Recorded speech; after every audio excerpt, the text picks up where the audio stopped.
Alright, today I'm going to be reacting to Plastic Ono Band by John Lennon. We're kind of getting into solo Beatles territory. I've heard one other John Lennon album before, and that was Imagine, which came out actually a year after this, but I've never checked this one out. It looks like this is his first solo album after the breakup of the Beatles. I mean, I don't really know much else coming into this. I don't know if Yoko Ono's on this album at all. I guess we'll see. Make sure to go join the Patreon if you want to see this reaction uncut. There's a link in the description down below, and we're gonna hop into it.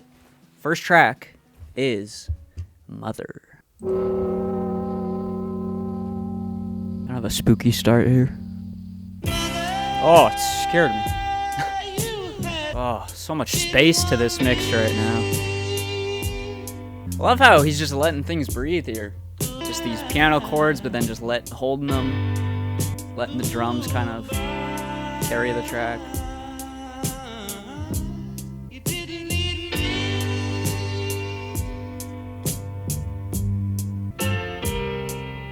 Love that chord progression.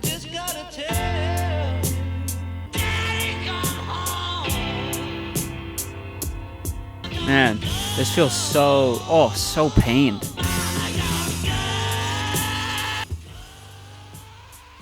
Oh my god, you hear how distorted that's getting? And man, yeah, he channeled something with that vocal performance. A lot of pain and trauma and frustration and anger behind that. Yeah, I mean, right off the bat, it feels so much more personal than a lot of the stuff that he did with the Beatles, of course. I just love how pained that instrumental palette sounds as well, with like how aggressively the piano's being played. I love how much space there is to the mix. Like, it's really minimal instrumentally. Next track is Hold On. Oh yeah, okay, I know this one. Hold on, John, hold on. You're gonna make the flight. Self just to hold on. I love that guitar, dude. That tone is so good. It's so like, whoa, it's so summery.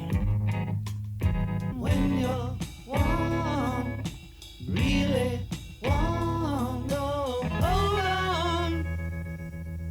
Such a tight track, super catchy, just gets to the point, doesn't waste any time. Love that guitar tone. It's so like melancholic. It feels like a track for healing. I told you before, stay away from my door. I found out. Is this about like missionaries or like religious trauma, maybe? Oh, that guitar. Oh, it's so abrasive. Oh, love how everything has so much bite to it in the track. It feels like there's a real like sonic cohesion between John's vocals and the guitars on this album. At times, they sound like kind of the same thing, you know? They meld together in a really like I said, cohesive way. And I think that's intentional. I think John's definitely trying to kind of match the bite and the distortion of the guitars on this album, and I think it's creating a really cool sound. This track kind of lyrically, I guess, just pointing out the lies of religion, you know? Like, it feels like, I guess back in the 70s, this was probably a little bit more like shocking for someone to be writing about. Feels like this is more commonplace now. As soon as you're born, they make you feel small. They sure do. Working class hero is something to be. Hey, I'm here for this freaking anti-capitalist track here. And you think you're so clever and classless and free, but you're still fucking peasants as far as I can see. First you must learn how to smile as you kill. That's a good line. A working class hero is something to be. If you want to be a hero, well, just follow me. You know, for the majority of that track, I was feeling like this isn't as like clever or as deep as it thinks it is. But then this last line here, if you want to be a hero, just follow me, kind of actually puts a nice bow on everything here.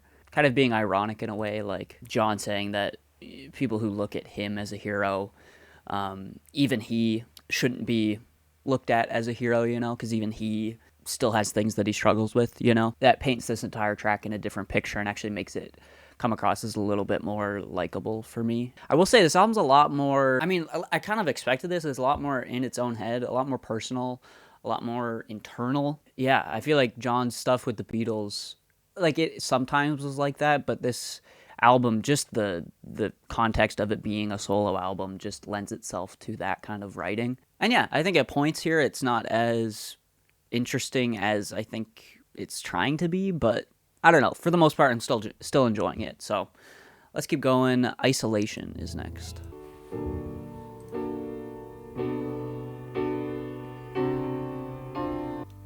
People say we got it made.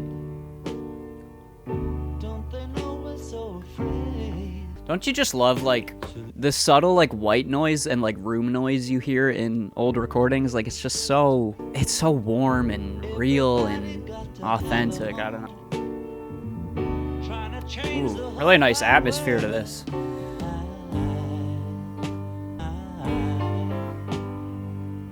Nice little da da da chord turnaround there.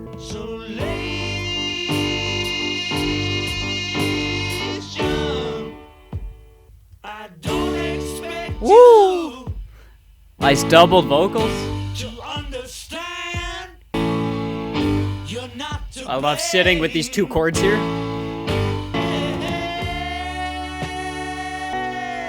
Nice. Oh, bring the organ in. This is my favorite so far. That's a nice bass line there. Love how stripped back the drums are.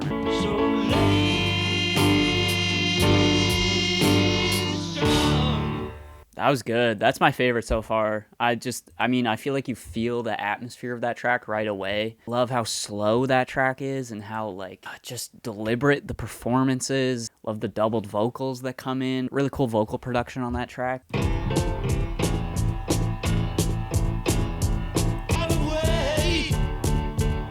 Interesting drum sound here.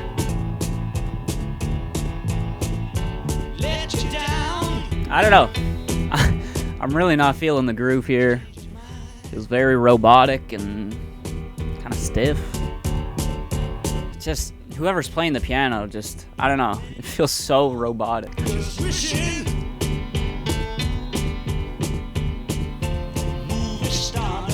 I think that's the second time he's mentioned in this album about his mom and dad, like expecting stardom from him, maybe?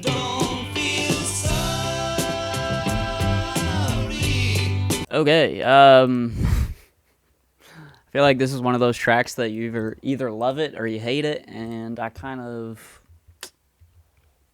know. I shouldn't say I hate it, but just musically it didn't do much for me. I think the writing here is pretty interesting, but just with how stale that groove was, it just really didn't keep me engaged. So I'm so conflicted, because like towards the end I was like, I'm kind of getting what they're going for here, or what John's going for here. It feels like the stiffness of that track instrumentally is kind of intentional, kind of highlighting, I guess, maybe the monotony of his younger years, of his childhood. Maybe he's looking back at his childhood and realizing how, like, there was all these people around him trying to kind of, like, control how his life ended up.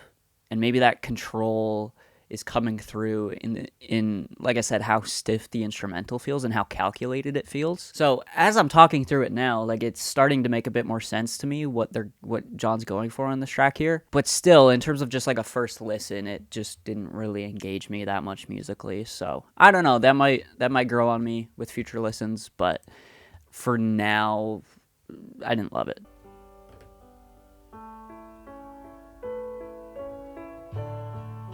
It's really pretty. Real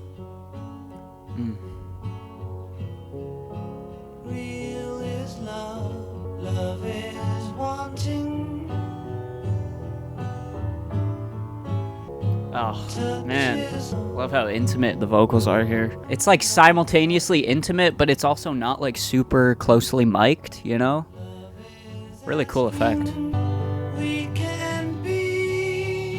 Oh, that subtle vibrato towards the end of that note.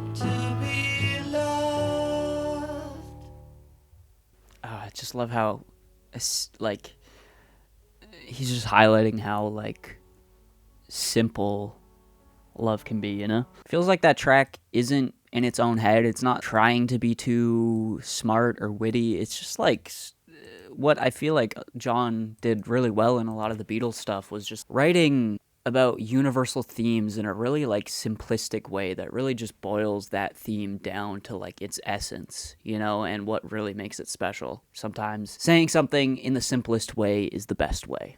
So that's what John's doing here. And it's fire. I like that you hear that little like crunch to that bass and like kick drum combo. Oh!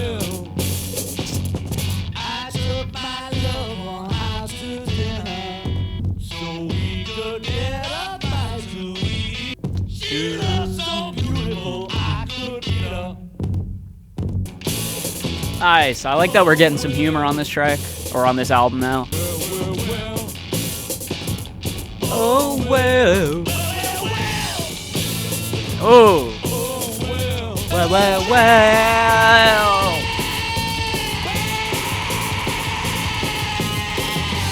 Oh.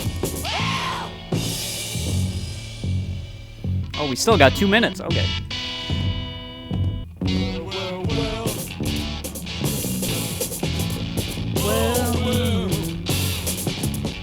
Huh. Really interesting writing. It feels like this writing is just kind of like embracing a sense of confusion, I guess.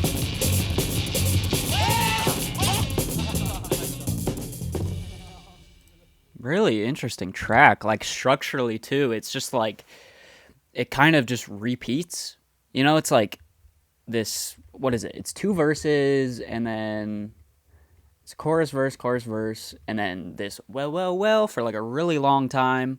And then it kind of resets. It goes back to how it started, and then it goes through it again. But I think the first verse is different on the second half. Yeah, it is. Okay. I feel like that's one to really dive into and chew on in the future, you know? And very visceral. And some crazy, like, primalistic, raspy screams from John on that track that I think he executed really well, especially from someone who, like, I mean, occasionally he would do stuff like that on Beatles albums, but never really like that to that level, you know. So it kind of feels like a new thing for him here, and I think he executed on it really well, because that could easily come across as really like forced and cheesy. Who am I supposed to be? Oh, what a striking way to start off a song. Who am I supposed to be, you know? My love. Nobody knows but me. Nobody knows but me. Who are we?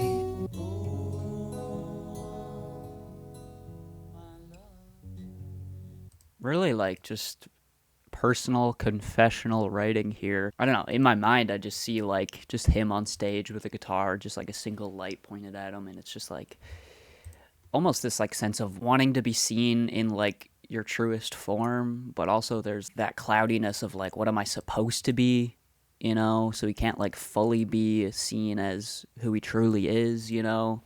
But then it's also like bringing, I'm guessing he's talking about Yoko Ono here, bringing her in and saying that even she can't fully see the true him, or maybe that's just his perspective of it. Oh, so much power to this piano. God is a concept by which we measure. It's a good line too. And he knows it's a good line, because he's like, you're not hearing me, let me say it again. Don't believe magic, don't believe Bible, don't believe in Hitler. Kanye would have something to say about that. Don't believe in beatles, just believe in me, Yoko and me. Aww.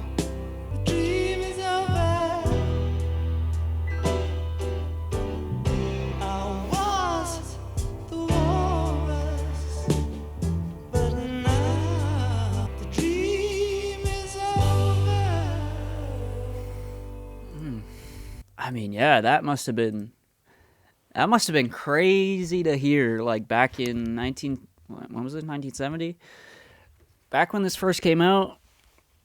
Imagine hearing John, I don't believe in Beatles. I absolutely love the sentiment of this track though. This track really paints a picture of like who John is that I feel like I've been kind of waiting for on this album to really understand like where his mindset is, and I feel like this track does a really good job of that, and it's simultaneously sweet at the same time. I just believe in me, Yoko and me, and that's reality. I love when artists are not too like caught up in their own fame and their own like importance. It feels like a really healthy way of looking at things. John could have an alternative mindset after how the Beatles are like the most popular artists to ever, maybe not ever exist, but like one of the most popular artists ever. You could easily just become so egotistical and just think like you're actually like, you know, the second coming of Jesus or whatever. But I just love dispelling that and just like boiling it down to just Yoko and him. He mentions the Walrus too, which like that was, I can't remember which Beatles album that was on, but it might have been Magical Mystery Tour. It was either that or Sgt. Pepper's, I think. I would have to go back and look at that mention because I don't remember the context of that and like what they were trying to say there when he said, I am the walrus, you know? Feels like some closure here too. It just feels like moving on. Next track, last track actually, is My Mummy's Dead, and it's 51 seconds. Maybe I should have just let that one roll into this one, but hey, we're here now. Last track. Ignore that voice crack that just happened, too.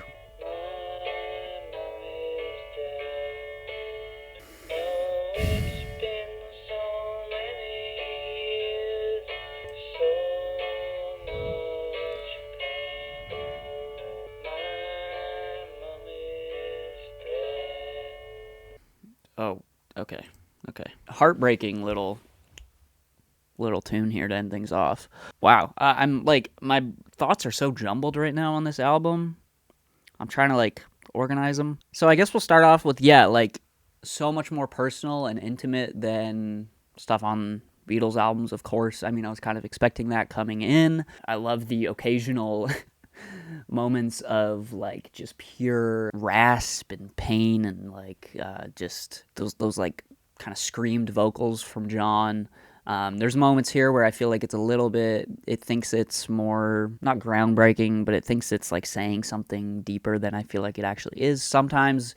But then I think this album, when it's at its best, is when John is just boiling things down to their most simple form. Not really thinking about it that much. At times here, it feels like he's writing really authentically and just truly to himself. I'll probably be doing some more solo Beatles stuff at some point. I know I gotta do All Things Must Pass by George Harrison, but I think that album is... I know I bring up length all the time. Whoa. Okay. Don't take that out of context. This album's like 2 hours and 5 minutes long, so I might have to do 2 parts to that too, because...